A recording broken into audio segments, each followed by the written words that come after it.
Hi everyone and welcome back to Office Boost. Today I'll show you how to turn your slides from meh to wow. Did marketing do this? To achieve perfect PowerPoint balance, you need three things: font consistency and readability, perfect alignment, and icons. Not rock icons, sorry Mick Jagger.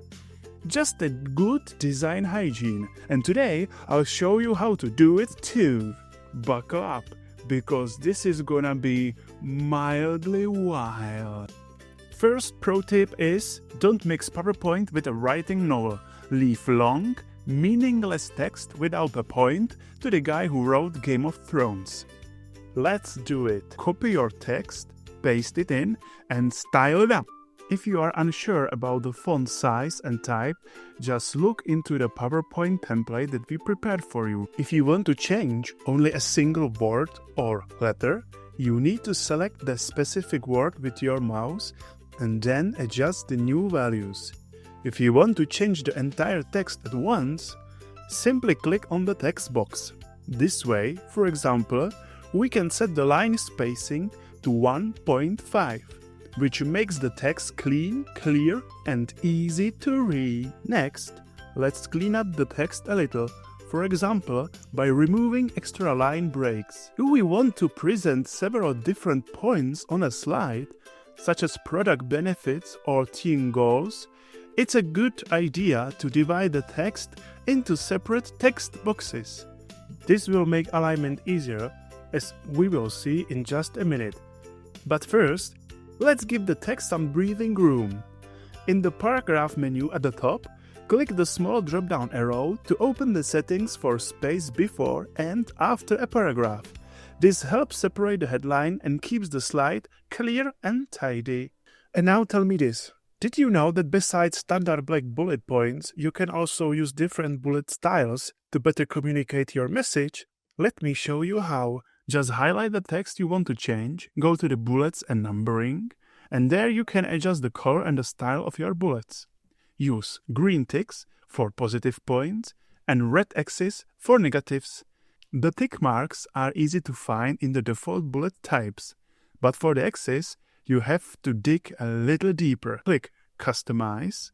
There you'll find a jungle of symbols, but no need to scroll forever. Here's a secret shortcut. Write a little James Bond code just with a D, 00D7 into the character code box and boom! Ta-ta! Ta-ta! You've got your perfect red cross. This way, you can prepare your text boxes. 3 in our example. Next, we'll focus on aligning them and making sure they are all the same size. First, you can use guides and grid lines. Go to the View, and here you can check Guides and Grid lines. This will help you align the boxes with just dragging them around with the mouse. But I've got more tips and tools for you. Go to Shape Format, select Align, and here you have number of options how to align the boxes. In our case, we will align horizontally. As you can see, now everything is neatly aligned. Alright, now let's make those text boxes look a bit more stylish.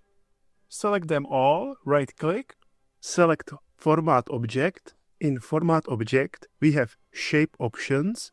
Under Fill, pick a color, let's say blue. Now, of course, we have to change the color of font to white. Remember, easy readability is the key. The colors of bullets has to be changed in bullets and numbering option. Unfortunately, we can't select all the boxes and apply one global change, since we are using 2 different types of bullets, check marks and crosses.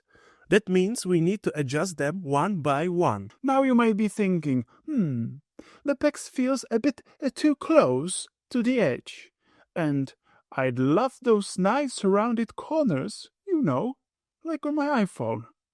No problem. In the Format Shape panel, in Shape Options, switch to the Text Box section. First, make sure that you click on the Resize shape to fit text.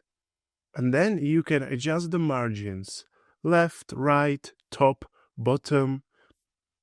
In our case, I'll leave extra space on the top for the icons. If you want to keep rounded corners, start by selecting all the boxes and go to Shape Format. Click Edit Shape, Change Shape, and choose a shape with rounded corners. Next, adjust the corner radius using the yellow handle by clicking and dragging it. PowerPoint isn't smart enough, at least yet when I'm recording this, to apply the exact same corner radius to all shapes automatically, so you'll need to fine-tune them one by one. If you want perfectly matching corners, it's best to duplicate the shapes and then copy and paste the text into them. In this example, I'll create a shape from scratch, but instead of a solid blue fill, we'll use a gradient. To adjust it, just open the gradient settings and tweak the color stops.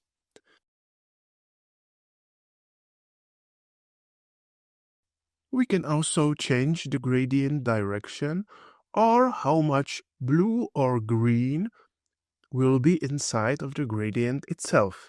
Once we have a nice blue-green gradient, I paste the text in to see how it sits.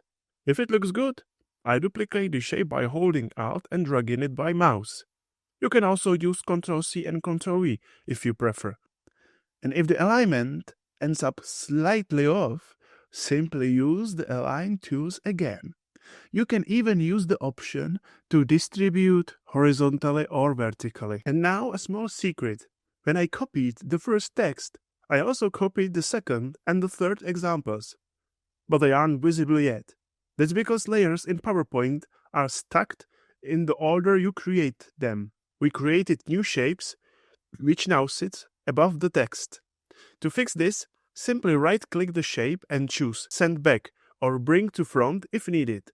Once we do that, the text becomes visible again. Finally, we adjust the text boxes slightly so everything fits. And we are ready for the icons. Now let's add them. Go to the Insert, Icons, and voila! PowerPoint actually has a huge stockpile of icons built in. You can even search like car insurance, pick one you like and click Insert. Before you start coloring, let's resize it properly. Grab a corner, hold a shift and drag. That keeps the proportions right. Now for color. Just click the icon and change the color directly. Or click on the graphic format in the top menu and then click on the Convert to Shape. This option will ungroup the icon so you can recolor its parts separately. Just remember to group it back together before resizing again, otherwise your icon might fall apart faster than a cheap umbrella. And that's it. Use alignment tools, colors, shapes, and icons to create clean, professional slides. Experiment with different layouts to find what best supports your message. For our corporate design as a deaf and insurance PowerPoint design, blue text on a white background combined with a simple 1 or 2 color icons work especially well and gives your slides a polished, professional look. Key takeaway: clarity always wins. When your design is simple and consistent, your message stands out. And that's a wrap for today. Next time, we will talk more about graphs and how to export graph from your Excel into the PowerPoint. Until next, see you. Bye bye.